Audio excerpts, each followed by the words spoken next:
Então, bom dia a todos novamente. Vamos para a nossa primeira aula da disciplina de cana-de-açúcar. Essa aula são 4 sábados, né? 40 horas de aula, então, o período da manhã a primeira e à tarde a gente volta para a segunda aula, né? Então, esses são os temas que nós vamos estar abordando durante a disciplina. Lembrando que a sequência, às vezes, pode dar uma mudada, a gente acelera uma parte. Dependendo da participação aí, a gente. Mas, basicamente, a sequência da disciplina são essas, né? A sequência é essa, né? Então, nós vamos falar um pouquinho da biologia da cana, depois, na parte da tarde, vamos falar um pouquinho de melhoramento genético, na próximo sábado, plantio, tratos, no outro sábado, colheita e remuneração de matéria-prima, e lá no quarto sábado, um pouquinho de praga, doença, produção de açúcar e álcool. Mas dentro da disciplina, a gente vai começar a falar também, a gente aborda, logicamente, alguns outros temas aí, e a forma de avaliação, vocês já estão acostumados, né? Durante a semana aí, a escola coloca os testes lá na plataforma, né? Então, eu costumo deixar 10 testes para 5 sobre a aula da manhã e 5 sobre a aula da tarde, tá? Então, a média é a média simples, de como cada teste vale de 0 a 10, então, cada questão vale 1 ponto, e lá no final a média acima de 6. Tem uma referência bibliográfica, que é um livro do Fernando e do Fernando Santos e do Aloysio Borém, e é um livro bem completo e prático sobre a cultura da cana-de-açúcar, tá? É um livro bem aplicado diretamente para quem trabalha no setor. Eu deixo também com vocês um material complementar.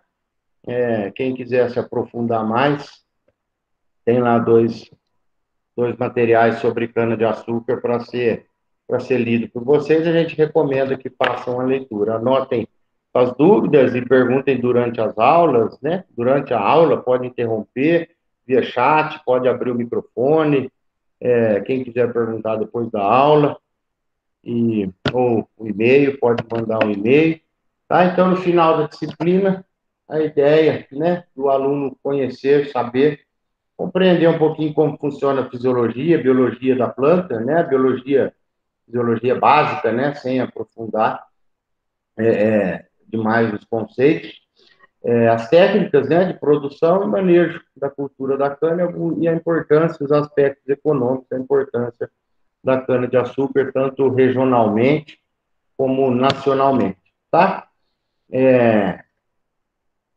Então, vamos lá. Terminologias do setor canavieiro. Então, temos algumas terminologias que serão usadas durante a disciplina e é importante que a gente tenha em mente do que se trata para podermos todos falar a mesma língua. Cana-planta. O que seria cana-planta? Cana-planta é aquela cana, aquela toceira que veio da brotação da muda, ou seja, é a cana de primeiro corte, é o primeiro broto, né? A gente faz o plantio e aquela primeira brotação, antes da colheita, né? Aquele período entre a brotação e a colheita é denominado de cana-planta, tá? E a cana-soca é a cana já de rebrote, né? Que a gente lembra que a cana, ela dá, em média, 5 cortes, né? Então, quando faz o primeiro corte, ou seja, quando faz o corte da cana-planta, não há necessidade de replantar, a cana brota. E ela rebrota, em média, 5 vezes, né? De 4 a 6 vezes, foi uma média de 5 rebrotes a cana dá. Então, essa cana já de rebrote, ou seja, quando corta a cana-planta, o rebrote chama cana-soca, ou soqueira, ou cana-soca de segundo corte, cana-soca de terceiro corte, cana-soca de quarto corte, por aí vai, tá? Então, quando se diz cana-soca, a gente está se referindo à cana do rebrote após o corte da cana-planta. E a soqueira é aquela, né, o perfil, aquela moita, aquele conjunto de rebrote, né, depois da primeira colheita, aquela cana rebrota. Então, aquele rebroto a gente chama de soqueira. Mais especificamente, a soqueira é aquele perfil, aquela touceira de cana, aquilo lá a gente denomina como soqueira, tá? Então, soqueira, aqui, por exemplo, tem uma foto, isso aqui é uma soqueira. Todo esse conjunto de cana é um conjunto de perfilhos que formam uma soqueira, tá?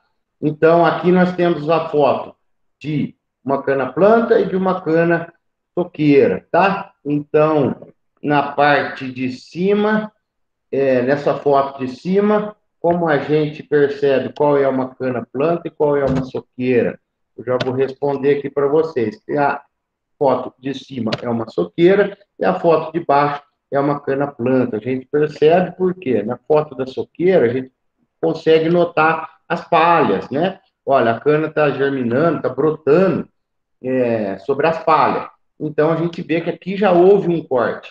Aqui eu não sei dizer, olhando assim, eu não sei dizer se é uma cana de segundo corte, se é uma cana de terceiro corte, de quarto corte, eu não consigo saber, olhando essa foto simplesmente. Mas eu sei que é uma brotação de soqueira, que não é mais uma cana-planta, porque veja a diferença da cana-planta, né? A cana-planta a gente observa que tá brotando aqui, ainda não houve, ó, nenhum corte, né? Não temos palhas, é uma cana que está oriunda do plantio. E aqui a gente observa que já é uma brotação da cana após o primeiro corte, né?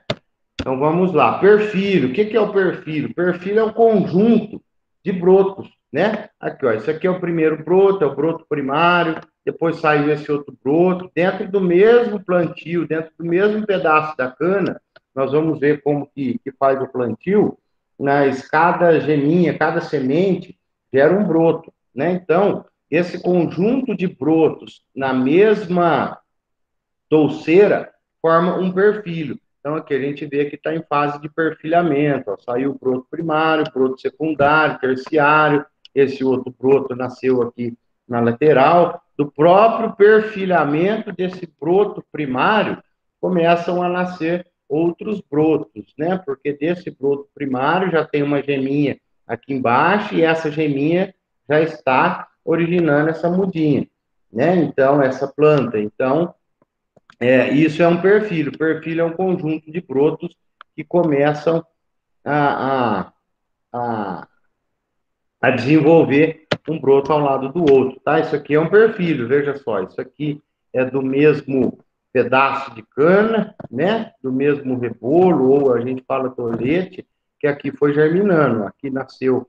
um broto e desse broto foram originando os brotos laterais, tá? Desse mesmo broto principal. Então, isso a gente denomina de perfil.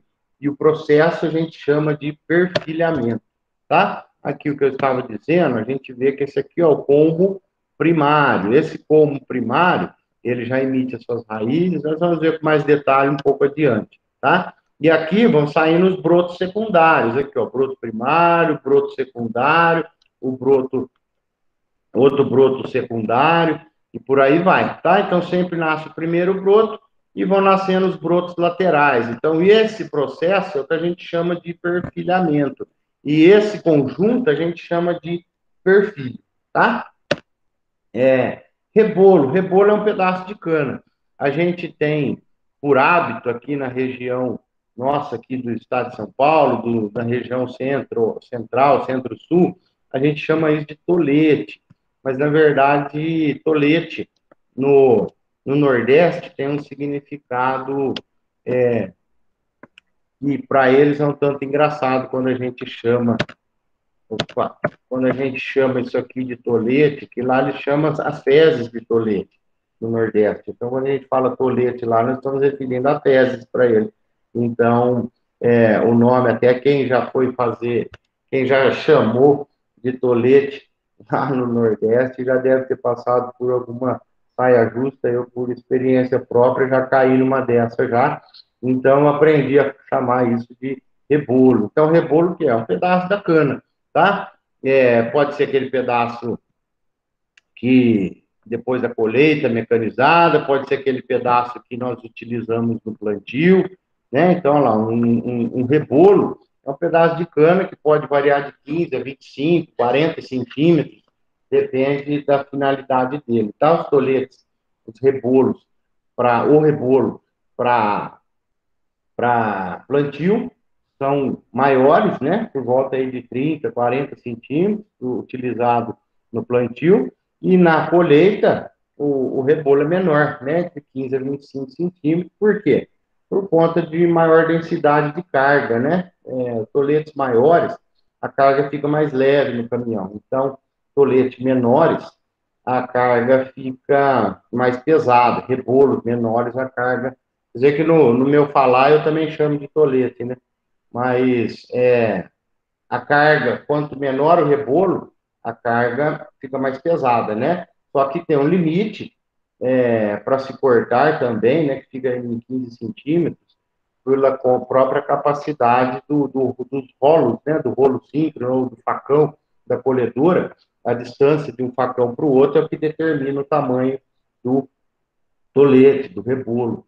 Então, só que, claro, menor do que isso, começa a haver muitas perdas, né? Porque no processo de corte, a faca tem que estar bem amolada para não haver esmagamento da cana e a perda de caldo, né? E, consequentemente, de açúcar e da matéria-prima de interesse para a usina, tá? Palmito ou ponteiro, essa ponta da cana onde não é colmo, né? O que, que a usina quer? Aonde tem açúcar? No colmo. O colmo é o caule da planta. Esse ponteiro, eles são folhas, né? A gente são as bainhas, né? Denominado bainha de cana. Então, essa parte aqui, ó, elas são folhas enroladas. Então, aqui nós não temos açúcar. Por isso que durante a colheita, esse ponteiro, ele é eliminado, ele é cortado pela pontadora da colhedora, ou quando o corte é manual, o cortador elimina esse ponteiro aqui, ou palmito. Por quê? Porque o palmito não tem açúcar, né? O palmito são folhas que estão enroladas, tá? Folhas verdes, como o próprio nome diz, né? Porque a cana ela tem as folhas já que são secas, né? Nós vamos dizer lá alguns slides adiante porque que essas folhas secam, né? Enquanto essas folhas ficam verdes. Então, essas folhas verdes é quem está fazendo, no momento, a fotossíntese, é quem está fazendo a produção de sacarose no momento, né? Porque essas aqui já fizeram a sua função de fotossíntese e secam, tá? Então, folha verde e a folha de palha, tá? Então, nós vamos falar um pouquinho. Matéria-prima, quando a gente fala matéria-prima, quando eu falar durante a disciplina, eu falar matéria-prima, eu estou dizendo que é o material que o caminhão leva para a usina, claro que a cana, né, sem as impurezas. Então, isso aqui, ó, a matéria-prima é o que está sendo transportado para a usina, a parte de endereço, ou seja, pombos, brotos, né, a folha verde, por exemplo, não é uma matéria-prima, o palmito não é uma matéria-prima para a usina, por quê? Faz parte da planta, mas para a usina não é de interesse por conta do que eu já disse, né? Que ela não tem açúcar. Pelo contrário, ela rouba açúcar do colmo, né? Do material onde tem açúcar. Então, quando eu falo a matéria-prima, é a cana que está sendo levada para a usina, tá? Então, a palha, o que é a palha? São aquelas folhas que já não fazem mais a fotossíntese, né? Então, aquelas folhas que são descartadas, as folhas que a colhedora faz a limpeza, a folha que quando se queimava cana, na verdade queimava isso aqui, queima da palha da cana, né? A gente tem hábito de falar queima de cana, mas na verdade a gente não queima cana, a gente queima a palha da cana, queimava, né? Tomar cuidado na terminologia, porque hoje é proibido queimar. Então, na época que se queimava cana, na verdade a gente queimava a palha da cana, né? Então, a palha da cana é a parte onde não se faz mais a fotossíntese. E o que fica no chão? A gente tem mania de chamar o que fica no chão de palha ou palhada. Então, na verdade, isso aqui que fica no chão chama palhiço, o nome correto, né? Eu não estou tentando mudar a terminologia quando eu falo que rebolo não está certo e que tolete não está certo, o nome é rebolo, mas eu sei, eu não estou para mudar terminologia e as palavras de ninguém, né? Mas eu só estou dizendo que é o correto. Esse que fica no chão, na verdade, ele chama palhiço. Né? Por quê? Porque ele não é só palha. Ele aqui no chão tem ponteiro, tem raiz, tem folha verde. Então, o conjunto disso que fica no chão chama palhiço, né? E no palhiço nós temos a palha. Então, quando a gente fala, o que tem no chão depois da colheita é a palha, na verdade, a palha é uma das coisas que estão no chão, tá? Que é a matéria-prima que não é a matéria-prima sem colmos, né? Ou seja, a matéria-prima já foi levada. Então, o que fica no chão é o palício, né? Tem trabalhos sobre limpeza, recolhimento de palha, né? A gente pode até falar um pouquinho disso. Recolhimento de palício, né? Algumas usinas tentando fazer esse trabalho aí. Como industrializado, o que é o como? Como é isso aqui, é o caule. Né? A gente chama o caule da cana, a gente chama de como, né? Mas nada mais é do que o caule, aquela parte onde tem a casca, e dentro da casca tem a fibra com o caule, tá? Então, por que industrializado? Que é isso aqui que a indústria quer. A indústria não quer folha, não quer raiz, não quer ponteiro, palmito, nada. A folha quer esse como, né? Esse como limpo. Então, isso a gente chama de como industrializado, nada mais é do que o caule da cana-de-açúcar que a gente chama de pombo, tá? Bagaço. Bagaço é o que sobra depois é a fibra que sobra depois da moagem da cana, né? Atualmente é muito utilizado, é um material nobre de valor bastante agregado para produção de energia elétrica, tanto para venda e exportação de venda de energia elétrica, como para consumo, como para utilização na própria usina, na própria indústria, a energia gerada pelo bagaço, tá? Então, é um subproduto. Por que sub? Porque não é o produto principal da usina, que é açúcar e álcool e energia. O bagaço é um subproduto, né? O produto principal seria o caldo, o açúcar e álcool, tá? Então, bagaço é o que sobra depois do esmagamento da cana. Feixe, que é feixe? Feixe é um conjunto de cana, tá? Se for no cortador, quando ele diz um feixe, é aquela braçada que ele dá, é um feixe. Se for no caminhão, um feixe de cana é uma pilha dessa. Então, o conjunto de cana, a gente denomina de feixe, um conjunto de cana cortada, né? Não é um conjunto de cana lá do broto, é o perfil que nós falamos. Mas o conjunto de cana cortada a gente denomina de feixe, tá? Leira, o que é leira? Leira é um conjunto de cana após o corte que está no chão, tá? Então, isso aqui é uma leira, um tapete de cana, a gente chama de cana inteira para carregamento com a carregadora. Isso aqui no chão, onde o cortador cortou, ele fez uma leira de cana, tá? Então, são algumas terminologias que são bastante utilizadas em usinas e no setor sucroalcooleiro, tá? Matéria mineral ou impureza mineral. É aquela terra, né? Vamos falar de modo direto, é aquela terra, né? Aquela que vai grudada na cana, né? Que vai aderida na casca da cana. Isso aqui, ó, vê aqui, ó, essa cana tá suja, vê aqui, nós temos alguns pedaços de cana limpo e pedaços de cana sujos. Sujos de quê? De matéria mineral ou impureza mineral, tá? Isso aqui é importante que não se vá para a indústria não quer esse tipo de contaminação, porque é um material que não serve nada para a usina vai ter que descartar esse material, vai ter, isso aqui prejudica o processo de fermentação, porque tem muitos contaminantes aqui, atrapalha a moenda na moagem, estraga as moendas, né, excesso de terra.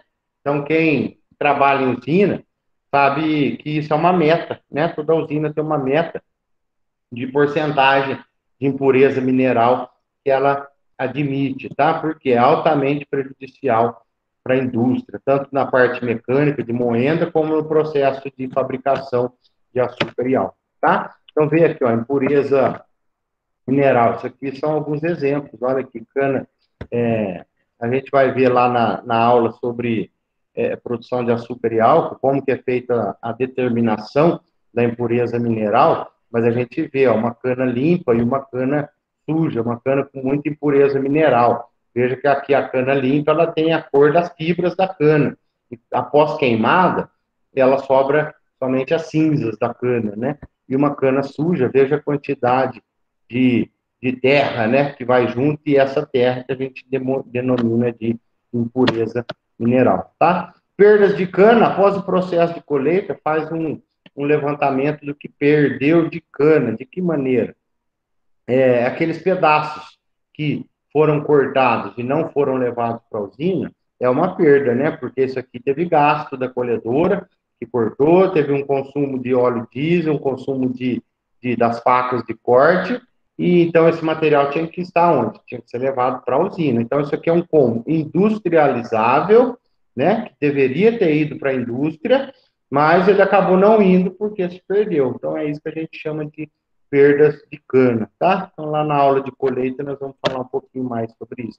Perdas invisíveis, então, essa aqui é uma perda visível. Por quê? Nós estamos vendo aqui, a gente consegue contabilizar, perder, né? Juntar o que ficou de como para trás, então é uma perda visível. E a perda invisível é aquela perda em forma de caldo, né? No processo de corte da colhedora, pode ter esmagamento, quando as facas, né? As facas, tanto do corte de base como a faca que pica a cana, se ela não estiver bem afiada, ela causa esmagamento. Então, isso é uma perda invisível. Você não consegue quantificar quanto que está se perdendo do caldo da cana, quanto que está se perdendo de açúcar nesse momento do corte, né? Então, isso é o que a usina, é o que o setor denomina de perda invisível.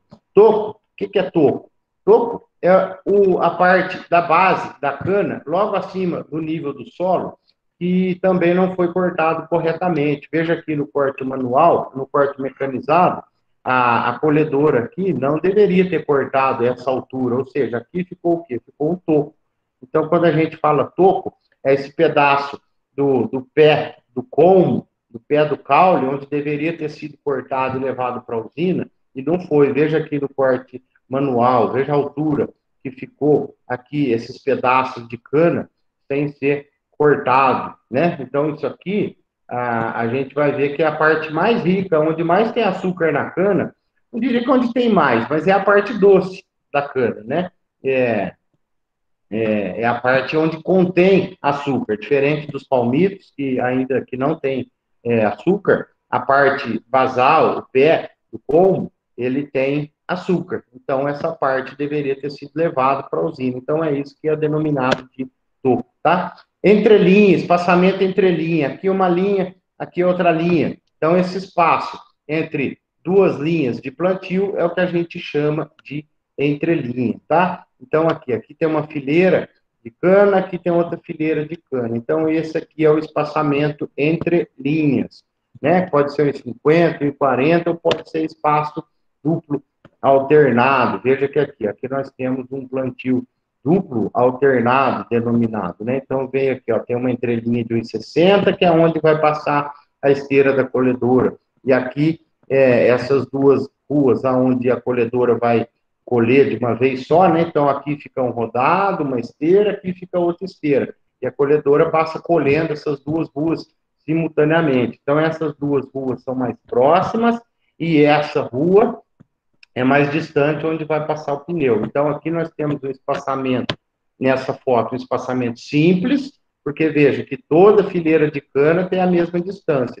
E aqui nós temos um espaçamento duplo alternado, ou seja, aqui é um espaçamento e aqui é outro espaçamento, tá? Essa técnica vem sendo utilizada há alguns anos para cá, algumas usinas deixaram de utilizar, outras 100% da área utiliza espaçamento duplo alternado, tá?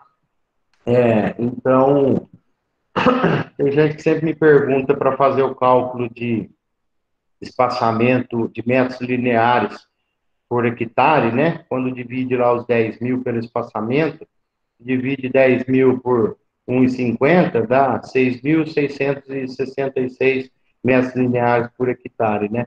E aí tem gente que pergunta, como que eu calculo o espaçamento de, de duplo alternado, né? Você soma a distância das três linhas aqui, né? E divide em dois. Então, aqui, ó, 1,60 com 90 vai dar 2,50. Então, 2,50 dividido, né, vai ser 1,75. Então, você divide 10 mil por 1,75, tá? Nesse caso aqui, só relembrando uma dúvida que geralmente as pessoas têm. Então, ó, fileira de plantio. O que é fileira de plantio? Nós temos, né? Essa aqui é a entrelinha, aqui é a fileira de plantio, tá? Então, o espaçamento entre duas fileiras é o espaçamento entre linha. BRICS, o que é BRICS? É a quantidade de sólidos solúveis, né? Ou seja, quase que é diretamente o total de açúcar, né? Quando fala o BRICS da cana, a gente está falando, se referindo ao quanto que a cana tem de açúcar, né? Então, fala lá, a porcentagem do BRICS, está com BRICS de 30%. Então, o que está querendo dizer? Que dentro do caldo, 30% é açúcar, só que não só a sacarose, né? Que tem outros açúcares também contidos, né? E alguns sais contidos no caldo. Então, quando a gente fala BRICS, é uma ideia próxima de quanto que a cana tem de açúcar, mas não é a quantidade que a cana tem de sacarose, tá? Mas é bastante utilizado nas usinas para se ter uma noção do quanto a cana tem de açúcar, tá? Fibra, o que é fibra? Fibra é todo aquele material que não é o caldo, né? A cana ela é composta de fibra e caldo. Então, o que não é caldo é fibra, né? Tudo que não é água na cana, né? O caldo, basicamente, a maior parte é água. Então, tudo que não é água dentro da cana é a fibra, tá? Então, quanto mais água, mais caldo, menos fibra. Quanto mais fibra, menos caldo.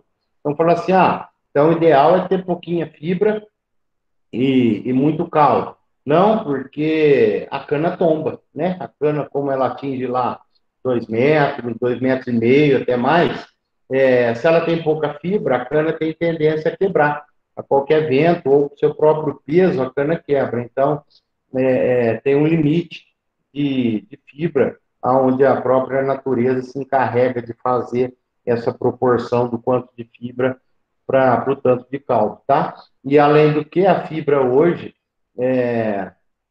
também pode ser utilizada para fazer energia e etanol de segunda geração, tá? Rejeito de fábrica, o que é o rejeito de fábrica quando fala? São os subprodutos, ou seja, você já extraiu o que te interessa, que é o quê? O caldo.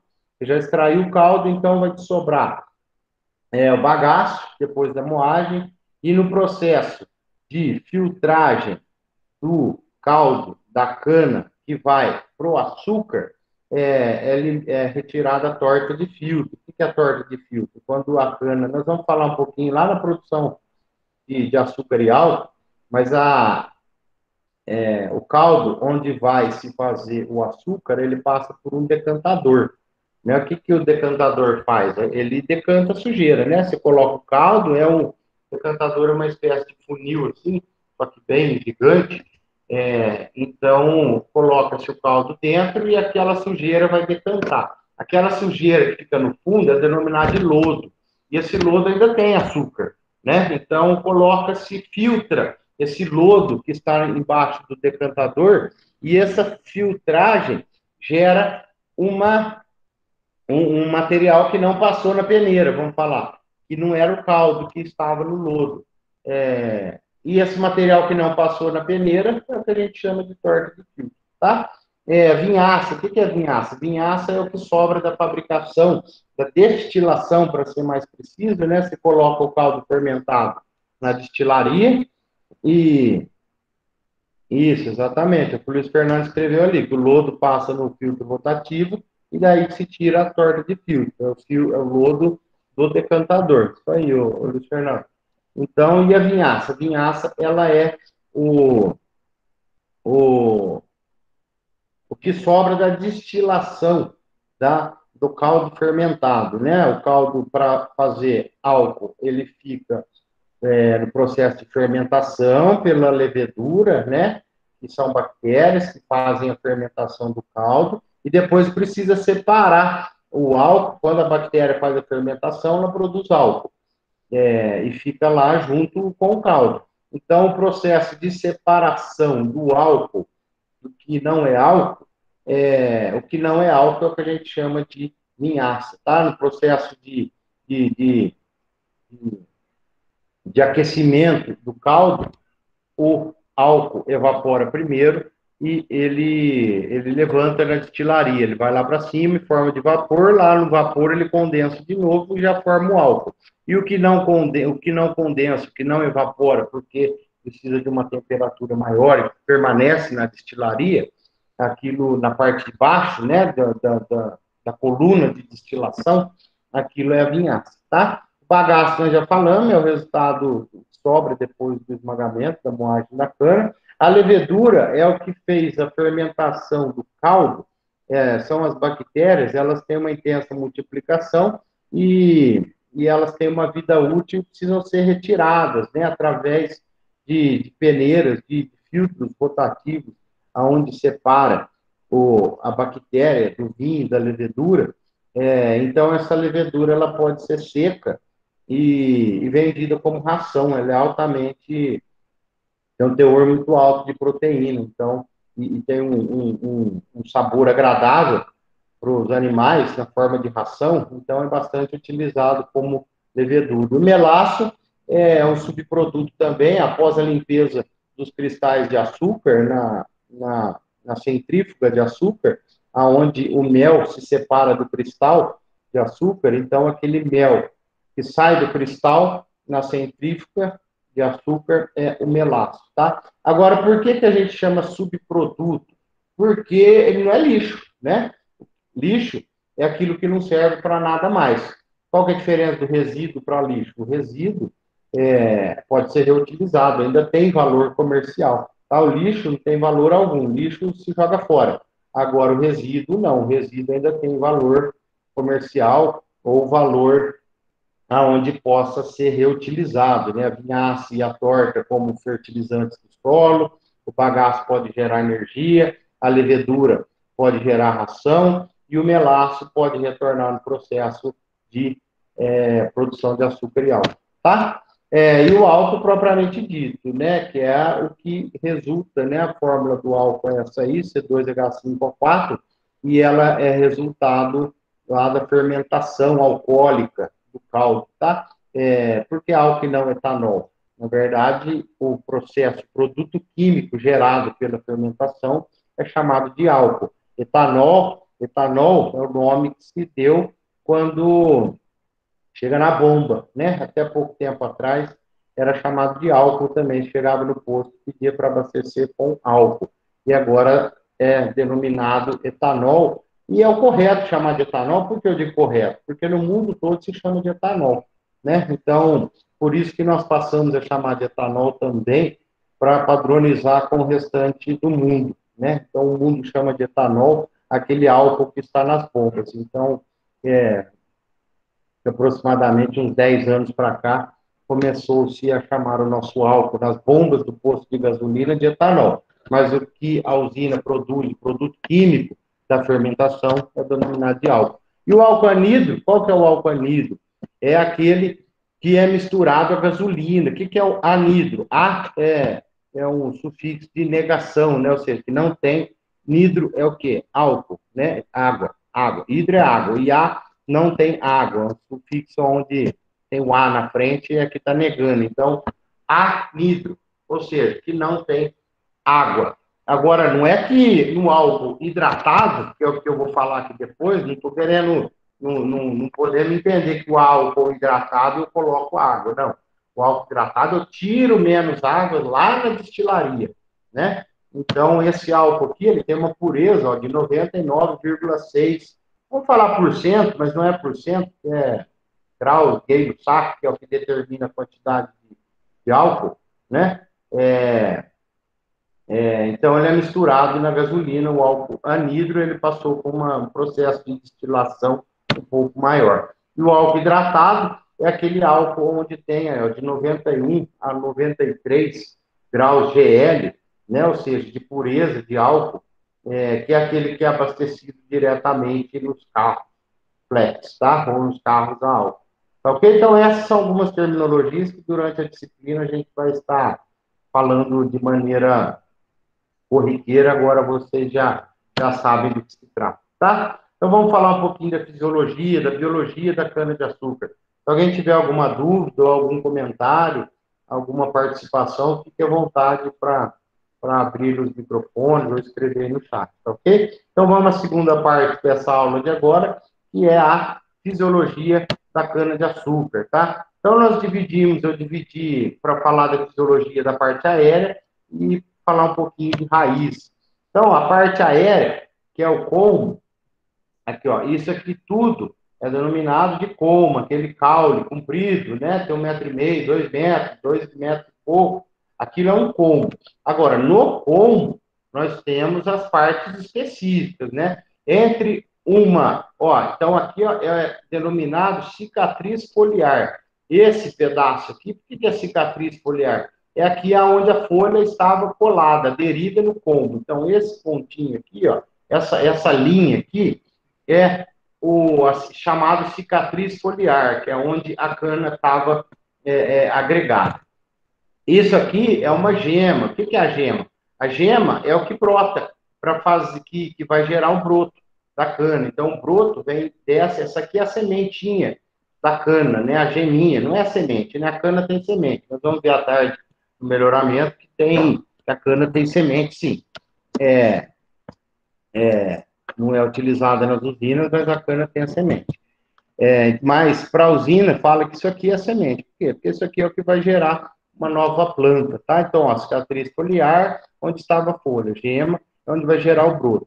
Aqui, ó, é o nódio, ou nó. Por que nó? Aqui costuma se chamar de nó, essa região aqui. Esse é o nó da cana.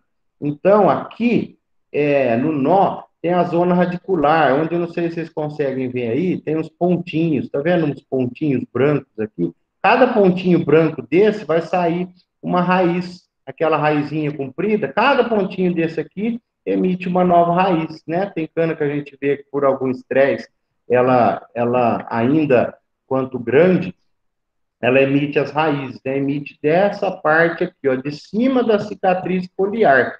É sempre aqui. Quando vocês repararem uma cana, veja que na parte de baixo da cicatriz foliar, ela não tem esses pontinhos brancos de raiz, né? Essas bolinhas aqui, que é onde vai sair raiz. A parte de baixo da cicatriz foliar, de onde estava a folha, ela é uma zona serosa, é denominada zona serosa. Que é essa cera? É um próprio mecanismo de proteção da planta, tá? Então, na zona de cima tem a zona radicular, que são esses pontinhos, e tem essa outra parte aqui, que ela é um pouquinho mais lisa. Quando vocês pegarem um pedaço da cana, vocês vão ver, essa parte é um pouquinho mais lisa. O que é essa parte? É denominada anel de crescimento. É por aqui que a cana cresce, é por aqui que a cana, que o internódio, que o nódio cresce, né? Lógico, a cana cresce lá em cima, lá na gema apical. É lá que ela emite novos internódios, é onde cresce a cana. Agora, aqui é onde o internódio estica, é por aqui. Essa é a zona de crescimento. É uma partezinha em cima da zona radicular, onde ela é um pouquinho mais lisa. Então, ali é o anel de crescimento, tá? E como aqui é o nó, e lá em cima nós temos outro nó, lá embaixo tem outro nó, então a parte entre os dois nós é chamada de entrenó ou internódio, tá? Então aqui é um nó, esse pedaço é um nó, então entre os dois nós eu tenho o entrenó ou internódio, tá? Então quando fala assim, precisa contar quantos nós tem a cana. Eu estou contando aqui, ó, quantos pedaços desse que tem a cana, quantos internódios tem a cana, é quantos pedaços entre os dois nós que eu estou contando, tá? A gema tem vários formatos, né? Para que eu uso isso? É mais ou menos igual a gente tem a nossa impressão digital, que me diferencia, que nos diferencia um do outro. A gema também, a cana também tem algumas características próprias que o pessoal do melhoramento utiliza, os botânicos utilizam para identificar espécies, para identificar variedades, tá? Não somente a gema é um dos fatores, aí entra o formato da folha, entra a cor da cana, entra algumas outras particularidades onde você conhece determinar a espécie, a variedade daquela cana, tá? E a gema é uma delas. Veja que existem diferentes formatos de gemas, né? Aqui, ó, triangular, oval, retangular, bicuda, redonda, enfim. Essa aqui, ó, ela é uma gema, aparentemente, para nós, é uma gema triangular. Veja aqui, ó, como essa gema aqui se assemelha a essa primeira nossa aqui. Então, essa gema dessa foto é uma gema triangular. Mas vejam que existem vários formatos de gema, né? Que muda aí de uma variedade de cana para outra, tá? Então, aqui, ó, a gente consegue ver diferentes gemas aqui, ó. Geminha oval, uma geminha triangular, uma gema redonda, uma gema retangular. Um detalhe, a gema, quanto mais saltada, pior para o plantio, né? Para a cana que vai para a indústria, tanto faz se a gema está, o formato dela, que nem se a gente vê aqui, ó, essa gema redonda, ela é mais saltada para fora, ela tem uma superfície, um relevo maior, saltada para fora da casca, né? Para o plantio, isso é indesejável. Por quê? Porque a chance de você arrancar é grande. E como a gente sabe que quem vai gerar uma plantinha nova é a gema, então no plantio, se eu arranco isso aqui ou na colhedora, no elevador da colhedora, ou no transbordo, ou na própria plantadora, um rebolo, um tolete sem gema não vai brotar. Então, gemas saltadas é indesejável para o plantio. Para a indústria, tanto faz, né? Para a indústria não faz diferença o formato da gema e para se vai ter a gema ou não, tá? Só um detalhe para a gente falar. Então, ainda na parte aérea da cana, nós temos aqui, ó, essa parte é denominada de jossal ou pelo. Essa parte não, aqui é o palmito, né? Aqui como um todo é o palmito. Lembra lá que nós falamos, aqui é o palmito da cana. Então, ó, no palmito da cana eu tenho a bainha. O que é a bainha? Não tem a bainha do canivete que cobre o canivete? Essa aqui é a bainha que cobre o palmito. Tá vendo? Essa parte de baixo da folha aqui, ó, a gente chama de bainha. Por quê? Aqui ela já está começando a se destacar do palmito. Mas aqui, essa bainha aqui, ó, tá fechadinha, ou seja, a bainha é o que protege. A bainha é aquela capa que fica por fora, não é? No canivete. Então aqui, ó, isso aqui é uma bainha, uma capa que envolve o palmito. E a bainha é a parte de baixo da folha, né? Então aqui é a folha propriamente dito, essa parte de baixo é a bainha que abraça o palmito. E entre a folha e a bainha, nós temos um cotovelinho aqui, ó. A gente fala cotovelo. Na verdade, o nome correto disso é diulepe, né? Então, ó, bainha, folha, e esse cotovelo entre a bainha e a folha é o diulepe, tá? E a cana tem os pelos, né? Quem entra no canavial sai coçando, né? Algumas variedades você sai coçando muito mais do que outras variedades quando você entra no canavial.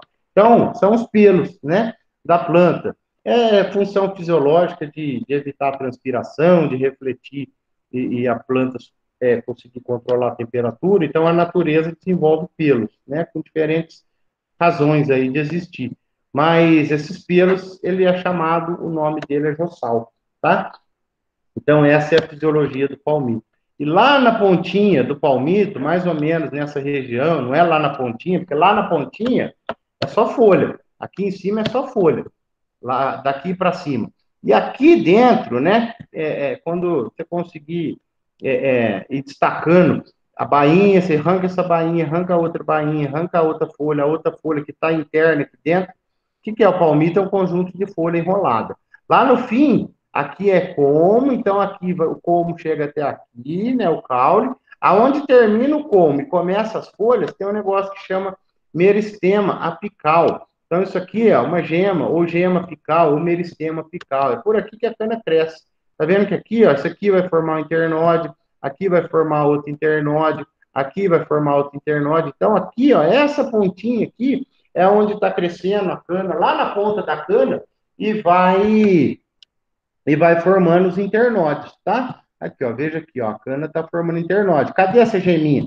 A geminha está aqui dentro ainda. Isso aqui ainda é um palmito, isso aqui é um conjunto de folha enrolada ainda, está aqui no interior. Então, você vai tirando as bainhas, vai chegar nessa parte aqui, onde está aquele palmitinho bem molinho, difícil de tirar com a mão. Então, nessa pontinha de baixo aqui, ó, vai ter o meristema apical. É esse meristema que morre quando aplica um Roundup, por exemplo, é esse meristema que o maturador controla para a cana parar de crescer. Então, por quê? Porque é aqui que a cana continua crescendo, tá? Então, essa aqui é a parte mais importante. Aqui é bem pequeno. O pessoal que faz cultura de tecido, que trabalha com meristema, isso aqui, a pessoa já tem muita habilidade, mas isso aqui tira com estilete, né? Essas últimas folhas do palmito aqui, tira com estilete, com muito cuidado. Alguns usam lupas para poder enxergar esse meristema apical. Ele não é invisível a olho nu, mas tem que estar com a vista muito boa para conseguir enxergar esse meristema aí, porque ele é bem pequenininho, tá? Mas não é visível a olho nu. Colar, o que é o colar? A folha, ela forma esse colarinho aqui, que é como a gente identifica as folhas, né? Então, a gente vê aqui, ó, a folha primeira, essa primeira folha aberta totalmente, que já tem o colarinho visível, né? Que é o colarinho visível, é a folha mais um. Segundo colarinho visível é a folha mais dois. Tá vendo que nessa foto aqui, aqui, ó, é o primeiro colarinho que está visível. Daqui para cima, ó, primeiro colarinho visível. Daqui para cima, você ainda não vê o colarinho. A folha ainda está fechada. Então, essa folha aqui é a folha 0, que é a primeira acima do colarinho, e a folha menos 1, tá? Então, aqui. E aqui a primeira que tem o colarinho é a folha 1, folha 2, folha 3. Por que isso é importante? É importante para padronizar o corte da cana. Tem alguns produtos, alguns defensivos, que a recomendação de se utilizar, por exemplo, é no período da folha mais 3. Então, tem que saber qual que é a folha mais 3. Por quê? Falar em tamanho, para mim, não importa. O tamanho da cana, uma região, a mesma variedade, pode ser diferente. Ou então, mudando de uma variedade para outra, às vezes a cana tem 6 meses, mas uma está com 1,5 metro, a outra está com 1 metro. Então, no tamanho da cana, não me diz a idade dela. Né? O que me diz a idade dela são as folhas. E identificação, por exemplo, da ferrugem. Quando vai fazer um levantamento de ferrugem, como que se faz? Na folha mais 3. Por quê? Porque o que a gente sabe que as folhas de baixo, elas já estão secando mais, então o ataque da ferrugem nela, por exemplo, a gente identifica com muito mais severidade, né? Porque a, a, a folha já manifesta mais o fungo. Né? Então, agora imagina assim, eu vou avaliar a ferrugem na minha cana, você vai avaliar a ferrugem na sua. Aí eu olho nessa cana, nessa folha aqui, ó, na folha mais 5, por exemplo, então mais 6, folha 6. Então, a minha folha já está seca, então eu vejo bastante ferrugem, que já é uma folha velha. Aí você vai lá na sua cana, você vai lá e olha essa folha aqui, ó, essa folha novinha. Essa folha vai estar o quê? Essa folha vai estar verde, e essa folha já vai estar seca e já com bastante ferrugem, por exemplo, né? Então, o que se determina para um exemplo, né, de quantificar a ferrugem na cana?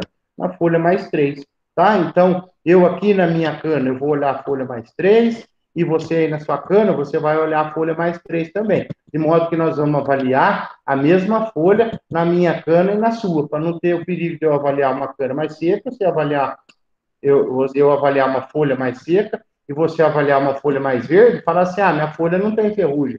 Eu viro para você e falo assim, minha folha está cheia de ferrugem. Mas não, nós avaliamos folhas diferentes. Então, tem essa padronização. Então, o primeiro colarinho visível é a folha 1, folha 2, o segundo colarinho. No caso, para avaliar a ferrugem, avalia da folha 3, tá? Para padronizar. Inflorescência, o que é inflorescência? É a flor da cana. Eu não vou falar muito, porque nós vamos falar na próxima aula de melhoramento genético, nós vamos falar bastante de flor. Porque a flor não interessa para o produtor, pelo contrário, o produtor não quer que se tenha flor na cana dele. Porque a flor rouba a energia da cana, né? Ela rouba o açúcar. Por quê? Para produzir as sementes, para crescer a inflorescência, né? Toda mãe que está grávida se alimenta para o seu filho que está na barriga. E a cana que está produzindo semente, que é o seu filho, ela se alimenta, ela consome toda a sua energia para produzir sementes. tá? E a semente tem alguma utilidade para a usina? Nenhuma. Para o melhoramento genético tem. Mas para a usina, a semente não tem utilidade nenhuma. Pelo contrário, ela começa a consumir energia, o açúcar da cana, para produzir sementes. Então, o produtor de cana para a indústria, para ele, a inflorescência é altamente indesejável, tá? A inflorescência, então, é isso aqui, é a flor que a gente vê na cana, aquela flecha que fica lá em cima. Então, ela é formada aqui, ó, de um eixo principal. Então, aqui a gente chama de bandeira ou flecha. Aqui tem um eixo principal que é chamado de raque. Dessa raque sai as ramificações secundárias e terciárias, aonde vai ter uma espigueta e dentro da espigueta tem a flor que tem a semente, tá? Então, ó, raque, que é o eixo principal, aqui tem a bandeira. Então, a raque forma as ramificações, aonde vai ter as espiguetas, dentro dessa espigueta tem a flor que tem a semente, tá? A semente a flor da cana, ela é hermafrodita, ou seja, ela tem tanto na espigueta, ela tem tanto a parte masculina como a parte feminina. A gente vai falar disso no melhoramento, e o fruto é a semente, tá? Que é uma semente do tipo cariópsis, parece uma sementinha parece um alpiste, só que bem menorzinho, tá? Na aula presencial, eu costumo trazer essa semente para os alunos darem uma olhada, mas dessa vez nós vamos nos contentar com a foto, tá? Então, veja aqui, ó, meio milímetro, né? Dimensão, ó, de 1,5 mm a meio milímetro em média, tem até menor do que isso, tá? Então, pega aí meio milímetro, até é difícil de mostrar no dedo, é bem pequenininho, tá? Vamos falar agora um pouco do desenvolvimento, do ciclo fenológico da cana, tá? Então, o ciclo fenológico da cana tem essa sequência: brotação, perfilhamento, crescimento vegetativo e maturação, tá? Então, a sequência, o ciclo fenológico da cana, ela segue essa sequência, tá? Então, vamos falar um pouquinho da brotação. O que é a brotação? É quando aquela geminha que nós falamos lá atrás, ó, eu cortei o rebolo, pus no suco de plantio, cobri. Então, o que vai acontecer? Com a umidade, né? A gente sabe que não pode estar seco ao extremo, tem que ter umidade do solo. Para quê? Porque essa gema aqui, ela vai absorver a umidade, vai entumecer. O que é entumecer? Ela vai encher, ela vai começar a ficar cheinha da água para querer brotar. Vai começar a emitir as raízes. Lembra que nós falamos lá quando a gente estava vendo quais eram as partes? Lembra que lá tinha a zona radicular, que era aquelas bolinhas, aquelas pontuações? Então, aqui, aquelas pontuações são as raízes que estão saindo, e elas começam a sair quando a gema já começou a ganhar água. Quando ela estava lá enterrada no escuro, ela começa a absorver água do solo, ela começa a querer gerar o broto, e primeiro já sai as raízes, e aí sai o broto. Então, aqui, ó, da gema saiu o brotinho, que vai romper o solo e vai virar uma planta. E ao lado do broto, na parte do solo, claro, enterrado, nós temos as raízes. Então, aqui, ó, o tolete que nós plantamos, aqui tinha a geminha, então a geminha gerou o broto, e do lado da geminha tinha aquelas pontuações que é a zona radicular, que está gerando as raízes, né? Então, isso aí, ela leva aí de volta de 20 a 30 dias para atingir esse estágio aqui da gema entumecer, né? E ganhar tamanho. E ganhar tamanho. Então esse processo leva de 20 a 30 dias, tá? Então, olha lá, começam a surgir as primeiras raízes, né? Aqui, ó, começando a surgir as primeiras raízes, tá? É o processo de brotação da gema, tá ok? Aqui, ó, aí de 30 a 45 dias, aquele rebolo que nós plantamos, as gemas dele, olha lá, estão começando a germinar, aqui vai nascer um processo, vai iniciar um processo de competição, aonde uma planta provavelmente vai vencer da outra, né? Que se todas as gemas brotarem, não tem espaço para todas. Então, nesse processo de competição, as mais fortes vão permanecer e vão ganhar das demais e vão matar as demais. Vejam que aqui a planta já tem folha, já está fazendo fotossíntese. Então, opa, nesse ponto aqui, já está ocorrendo uma fase importante. Até aqui, nessa etapa aqui, ó, a planta não respirava, não produzia sua própria energia. A energia desse brotinho aqui vinha da onde? Vinha do tolete, vinha do rebolo. Nesse ponto aqui que ela já tem folhas verdes, agora ela já passa a produzir a sua própria energia através da fotossíntese, né? Então, a fotossíntese é o que gera energia para a planta, né?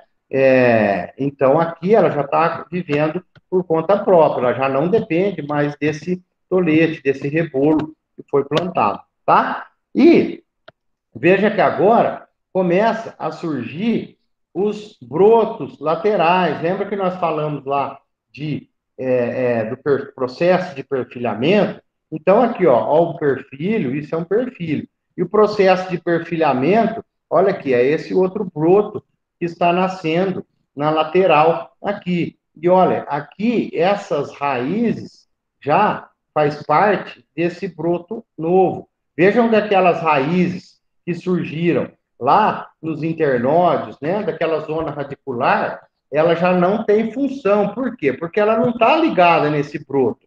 Aquela raiz que nós vimos lá do pomo, lá da brotação, não faz absorção de nutrientes para esse broto aqui, né? Esse raiz que nós vimos lá atrás, essas raízes aqui que estão secando, são aquelas raízes que saíram do tolete que nós plantamos. Essa aqui não produz, não absorve para esse broto novo. Mas então, quem absorve esse broto novo? São as raízes que estão saindo do broto novo. Vejam que aqui, ó, nós temos raízes novas. Essas raízes novas estão saindo desse broto aqui. Então, essas raízes vão absorver nutriente e água para esse broto.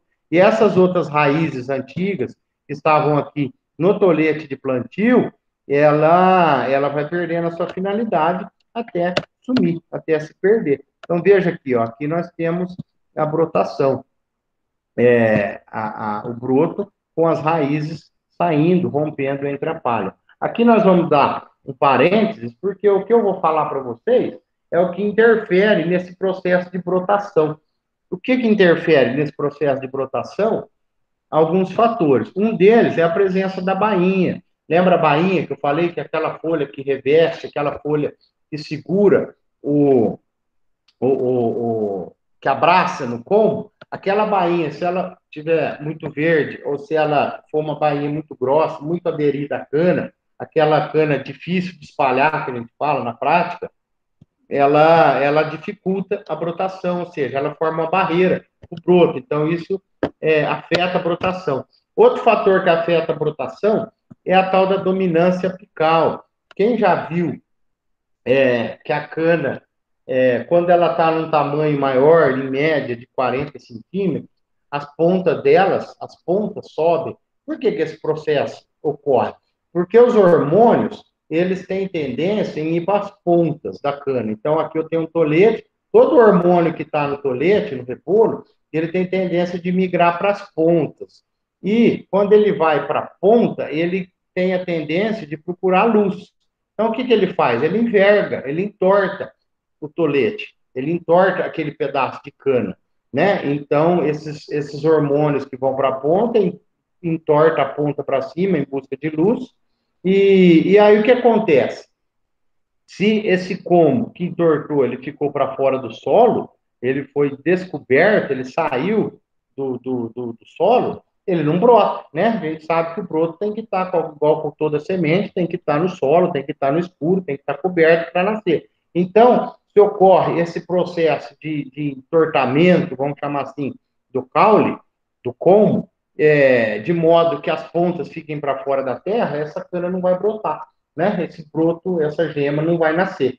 Então, o que se faz? Corta em pedaços menores, ou a própria colhedora, ou no plantio manual, passa uma pessoa fazendo essa picação, esse corte, para quê? Para não envergar. Porque a quantidade de hormônio que vai para a ponta é menor, e além disso, é mais difícil você. O que é mais difícil a gente entortar? Uma ripa grande ou uma ripa pequena? Uma ripa grande, né? Uma ripa pequena, a gente tem que fazer muita força, às vezes não consegue entortar. Agora, uma ripa grande, de madeira, a gente consegue envergar ela, né? Então, seria mais ou menos a mesma lógica. Além de um pedaço pequeno ter menos hormônio, as pontas dela não tem força suficiente para envergar. Então, isso é um outro fator que a gente chama de dominância apical, tá? Que é esse processo aonde a cana se entorta. Então, esse é outro fator que afeta a brotação, tá? O tamanho da gema, nós já dissemos também, gema muito saltada, gema muito grande para fora, ela pode causar esse inconveniente de ser arrancada, de ser causar danos mecânicos, também nós não vamos ter gema, não vai ter brotação. Outro fator que afeta a brotação é o tempo que a cana está cortada. Quando você corta a cana manual e larga lá no chão, ela começa a querer brotar. Ou se você cortou com a colhedora, pôs no trator transbordo e começou a chover, essa cana fica em cima do transbordo ou em cima da plantadora, a gema começa a querer nascer, porque quando corta a base dela, ela entende que é a hora dela brotar. Então, se você corta e não planta, a cana começa a querer brotar, a gema começa a querer brotar, e isso atrapalha também a brotação, porque quando você jogar na terra e cobrir, você vai quebrar esse broto, ou o broto já foi estimulado e já está perdendo o estímulo para brotar. Tá? Então se diz que em média, não pode, em média não, né? O ideal é que se corte e plante logo em seguida.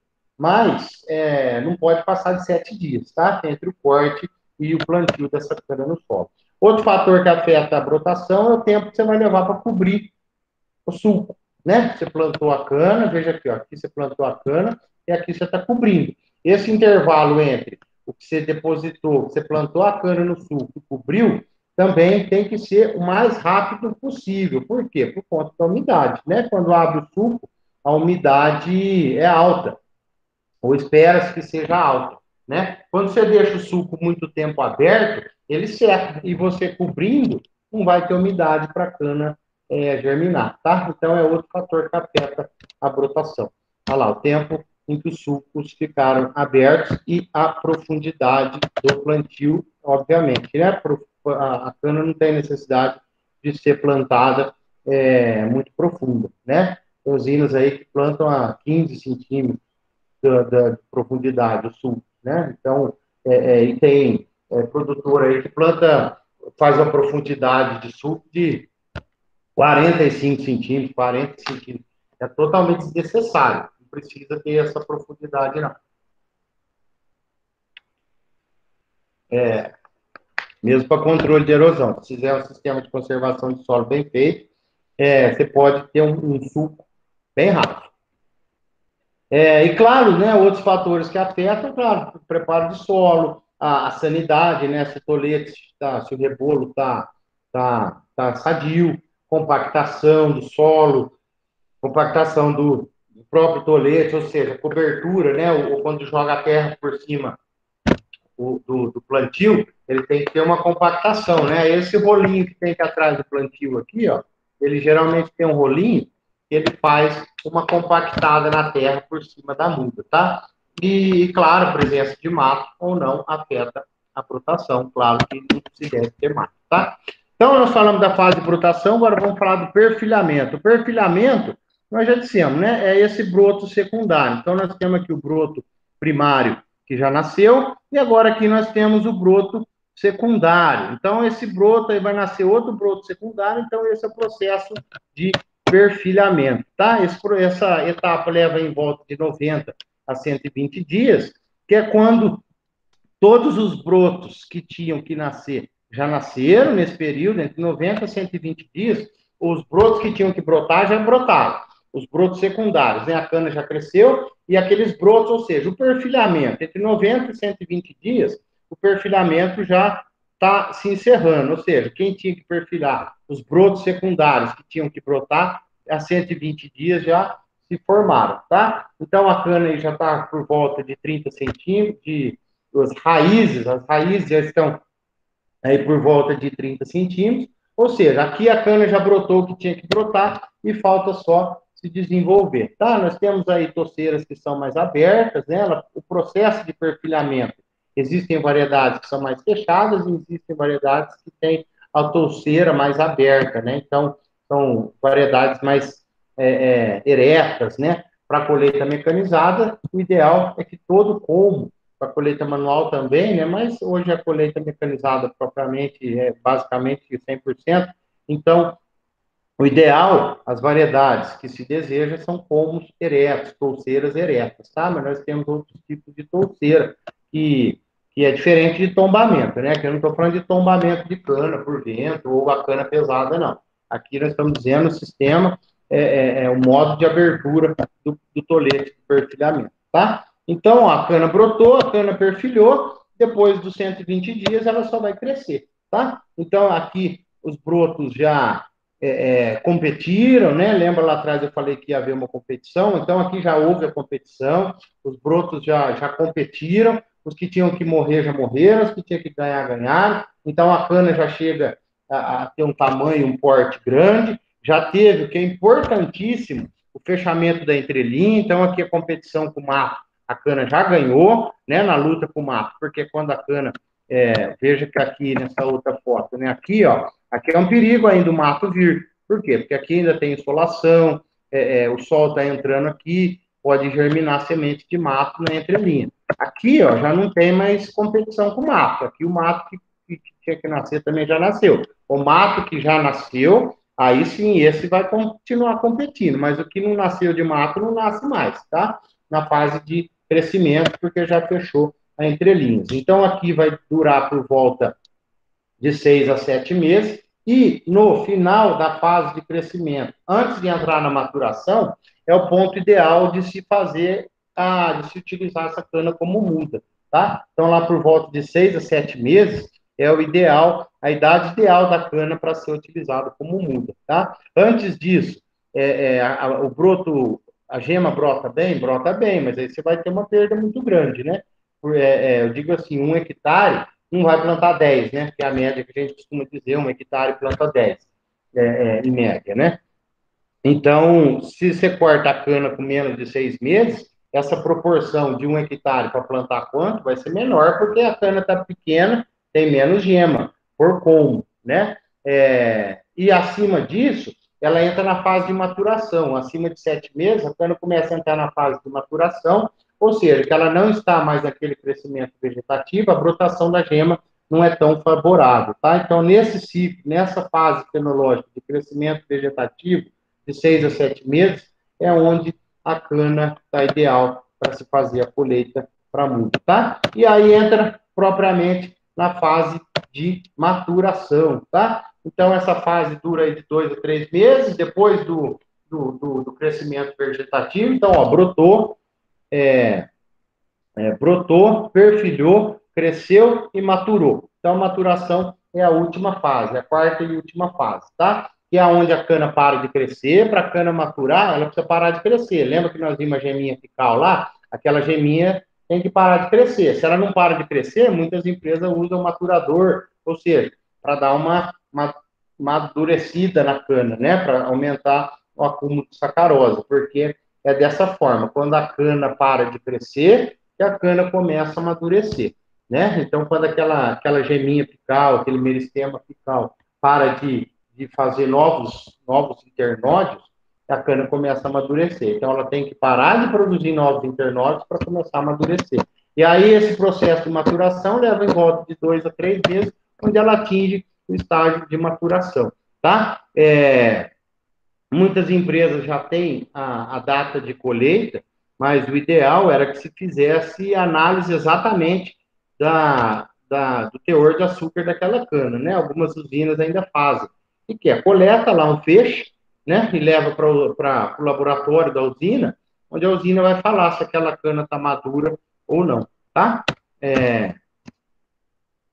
Aqui, como que funciona o processo de maturação, tá? O processo de maturação, ele começa de baixo para cima. Então, quando fala lá que o toco é onde tem mais açúcar, na verdade não é que ele tem mais, é a parte que tem açúcar, ele tem mais com relação à ponta, né? Mas ali nos colmos iniciais, do pé para cima, é aonde é o sentido que a cana amadurece, né? Todo fruto tem um sentido de amadurecimento, né? Tem fruto que amadurece a melancia de fora para dentro, de fora para dentro, tem a laranja, se eu não me engano, ela amadurece do fruto, né, de dentro para fora.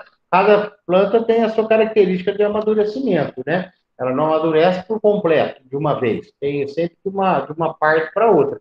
A cana, ela amadurece do pé para a ponta. Como que isso acontece? Então, vamos imaginar aqui, ó. Aqui é o ponteiro o palmito, aonde não tem como, aonde não amadurece. Porque aqui não tem como. Aqui são as folhas verdes, vamos falar aqui, ó, essas duas aqui são folhas verdes, que estão fazendo fotossíntese e acumulando açúcar. Aqui são as folhas secas, que o quê? Já não fazem fotossíntese e já pararam de acumular açúcar. Mas não é que ela não tenha sido um dia uma folha verde e tenha acumulado açúcar. Quando a cana era nova e essa folha era verde, ela que fazia fotossíntese e fazia o quê? Acumulou. Quando ela fez fotossíntese, ela estava grudada. Lembra que nós falamos que a folha está grudada aqui na cicatriz, aqui no internode? Quando essa folha estava ativa, ou seja, ela estava verde, fazendo fotossíntese, ela acumulou açúcar nesse internódio. E depois, ela cai, ela seca e cai. Por quê? Porque ela perdeu a função dela de fotossíntese de acumular açúcar. Aí quem vai fazer esse processo?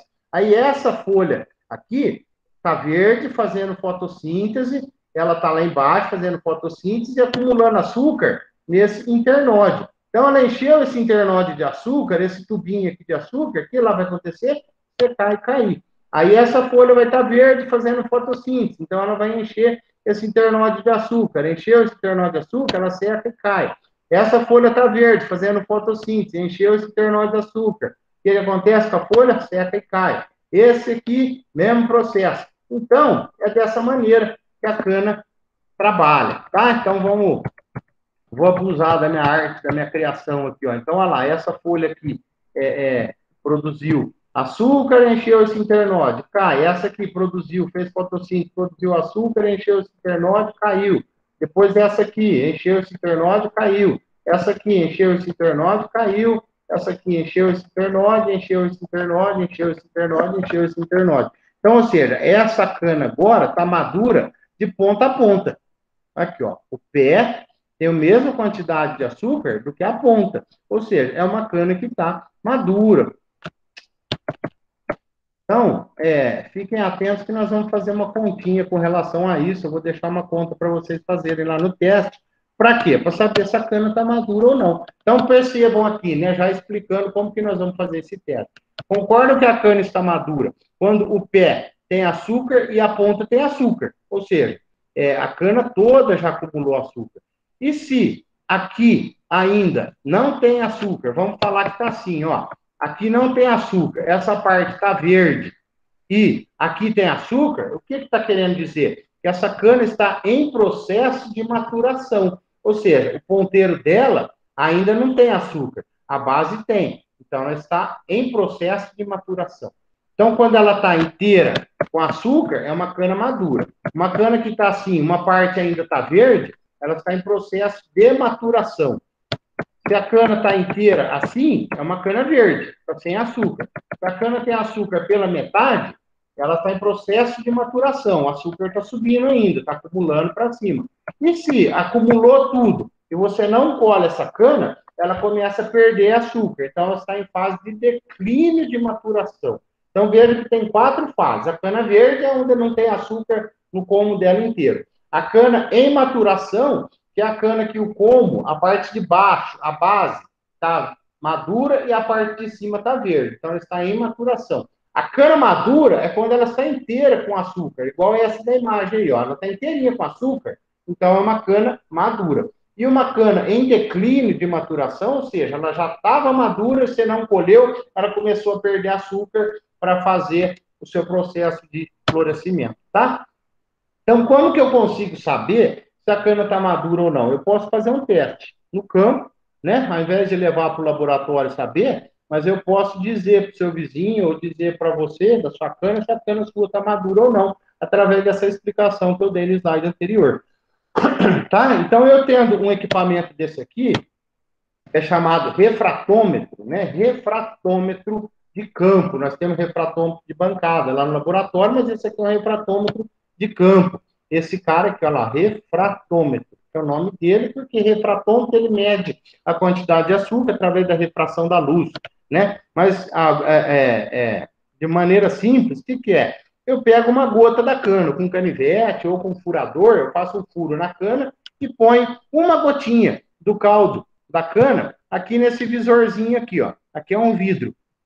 Eu ponho uma gotinha da cana aqui já é o suficiente. Eu abaixo essa tampinha e olho por aqui, igual nessa imagem aqui, ó. Eu olho por aqui contra a luz e eu vou enxergar isso aqui. Aqui, ó. Veja que aqui, ó, me dá o Brix, né? Então lembra que eu falei lá atrás que o Brix é mais ou menos o que tem de sacarose ou é o que tem de açúcar total? Então, ó, põe uma gotinha aqui, fecha a tampinha, olha contra o sol, você vai enxergar exatamente isso aqui. Essa linha azul aqui, ó, esse limite, ele sobe, ele abaixa. No caso que essa cana está lá com 21, 22% de Brix, 21, 22% de açúcar, tá? Então, se tiver com mais, essa linha azul vai estar lá em cima. Se tiver com menos açúcar, essa linha azul vai estar aqui embaixo, tá? Então, eu vejo na hora, no campo, fechou a tampinha do refratômetro, ela já vai me dar.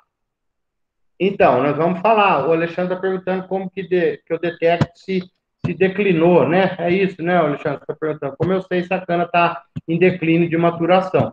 Nós vamos ver agora. Que quando é? Quando o pé está mais, o pé, quando eu sei que ela está em declínio, quando o pé da cana, a parte de baixo da cana, tem menos açúcar que a parte de cima, né? Ou seja, se qual que é o ideal? Que a cana inteira esteja madura.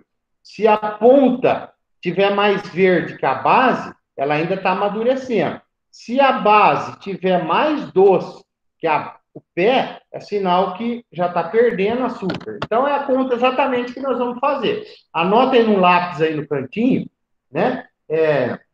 Anotem isso aí, ó. Índice de maturação. É o Brix do ápice dividido pelo Brix da base. Então, façam essa anotação e nós vamos fazer essas continhas. Vocês vão fazer. Vocês têm esse slide disponível para vocês lá na plataforma, né? Para depois, se vocês quiserem dar uma olhada, se ficar alguma dúvida, vocês veem lá, mas não tem segredo. O que a gente faz para saber se a cana está verde, madura, ou se está em declínio, ou se está em maturação? Eu tiro o Brix da ponta da cana e tiro o Brix da base da cana. O refratômetro, lá no campo. Eu tiro aqui o açúcar da ponta e o açúcar da base. Aí eu divido, faço uma continha de divisão. O Brix da ponta, o Brix da base. Isso vai me dar o índice de maturação. Aí eu venho nessa tabelinha aqui e vejo quanto deu, né? Se essa continha deu maior que 1, a cana já está em declínio. Se deu por volta de 1, de 0,85 a 1, a cana está madura. Se deu de 0,60 a 0,85, a cana está em maturação. Se deu menos de 0,60, a cana é verde.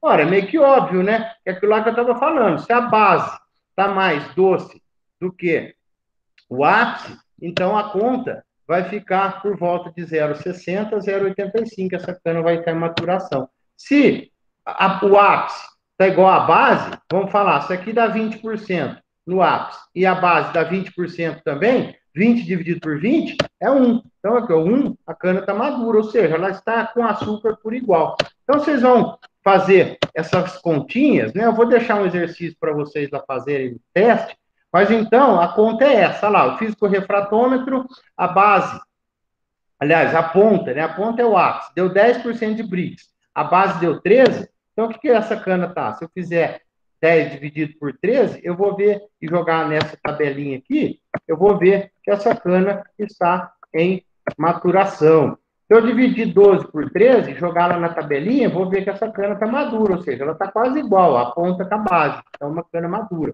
Mas vocês façam a continha na calculadora direitinho, tá? Então, vocês dividem o Brix da ponta com o Brix. Eu não vou ficar fazendo aqui a calculadora, até para a gente já está aí no decorrer da aula, ainda falta mais alguns slides, mas vocês têm a apresentação, vocês façam essas contas aí e dividem um pelo outro, e vocês vão ver que e joga lá naquela tabelinha do estágio anterior, vocês conseguem calcular o estágio de maturação, vocês conseguem saber se essa cana está em declínio, ou madura, ou em maturação, ok? Ou se está verde. Tranquilo até aí, pessoal? Podemos ir continuando? Alguém fez as contas aí?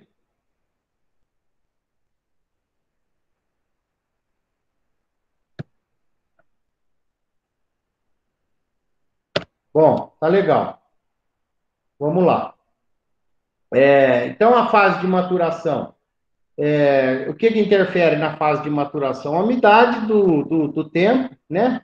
Tempo de inverno. A cana amadurece mais rápido e temperatura. Temperaturas mais altas, a cana amadurece mais rápido. Porém, quando diminui a temperatura, a cana entende que é hora de fazer a maturação. Ok? Então, só para a gente falar um pouquinho do sistema radicular, o sistema radicular da cana, ele é do tipo fasciculado, né? Uma monocotiledônea, gramínea, poácea. Então, a característica da cultura é ter raiz do tipo fasciculada, né? Raízes pivotantes são para dicotiledôneas, folhas largas, onde a raiz é do tipo pivotante, tá? Então, nós falamos aqui que os raízes transitórias é aquelas raízes que nascem do como, do tolete de plantio. Então, são brotações que surgem aqui do tolete, que não é a raiz principal do como, tá? Do broto. Então, essa raiz do broto é a raiz definitiva. Essa raiz que nasce do tolete de plantio são raízes transitórias, tá? Então, a raiz, ela tem essa característica, veja aqui, ó, que 85% da raiz está aqui a meio metro de profundidade, tá? Então, veja aqui, ó, meio metro eu tenho 85% da raiz em média, tá? Então, isso aqui na cana-planta é mais superficial ainda, as raízes novas absorvem mais cana, a soqueira pode chegar até a 2 metros de profundidade, e a cada corte, metade dessas raízes se renovam, tá? Então, aqui, ó, raízes de cordão,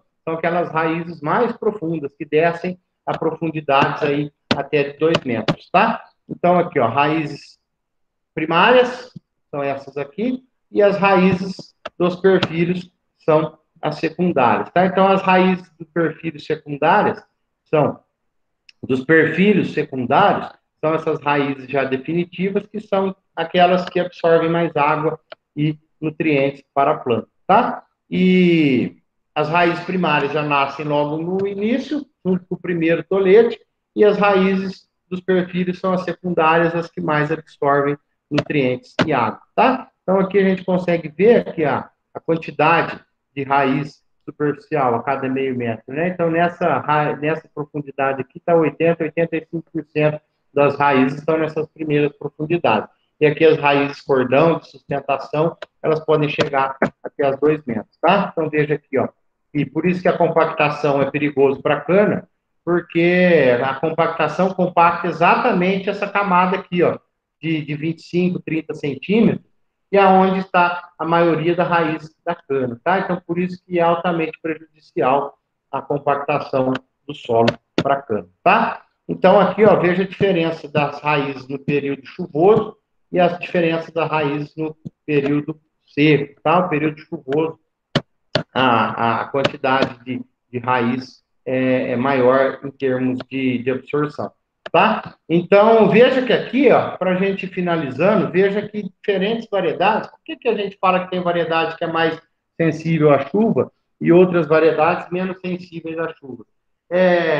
São diferenças botânicas da raiz, ou seja, veja que aqui, ó, nós temos variedades que têm, esse trabalho é do pessoal do IAC, temos variedades que têm mais raiz da superfície e menos raízes profundas. Essa variedade aqui, por exemplo, ela tem bastante raízes profundas e menos raiz superficial.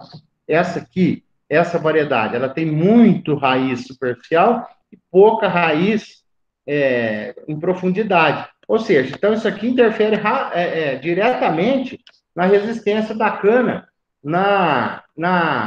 a seca, né? Então, quando tem seca, aonde seca primeiro? A superfície, que é onde o sol bate direto. Então, lá onde seca primeiro. Então, veja que uma cana aonde tem mais raiz superficial vai sentir primeiro a seca. Essa aqui, por exemplo, do que uma variedade dessa aqui, que é profundidade maior, e menos superficial, ou seja, ela consegue captar água mais profunda, que é onde seca depois, né? Primeiro o solo seca por cima, onde bate o sol, e depois na profundidade, tá? Então, no decorrer da cana, então veja aqui, ó, a cana planta, esse trabalho é bem legal do pessoal do IAC, que veja como a cana uma cana planta, olha o formato da raiz. Uma cana soca, veja que a raiz, ela vai aumentando, ela vai crescendo como um todo, tanto a parte radicular como a parte superficial como a parte profunda, né? Então veja lá a característica, ó, conforme vai passando os anos, então assim é uma condição ótima para seca, ou seja, ela tem bastante raiz superficial e bastante raiz em profundidade. Então na seca essa cana aqui vai sentir menos do que quando ela está, por exemplo, nessa condição aqui de menos, uma condição dessa aqui, ó, de pouca raiz profunda e muita raiz superficial. Ela vai sentir muito mais a seca do que uma cana que tem bastante raiz superficial, como, por exemplo, nesse momento aqui, ó. Ela tem bastante raiz superficial, ela consegue enfrentar passar o momento da seca. Tá ok, pessoal? Então, essa é a nossa primeira aula da disciplina, né? Falamos bastante de fisiologia e falamos sobre um pouco das terminologias do setor. Tá ok? Então, a próxima aula agora, a gente vai falar sobre o melhoramento genético.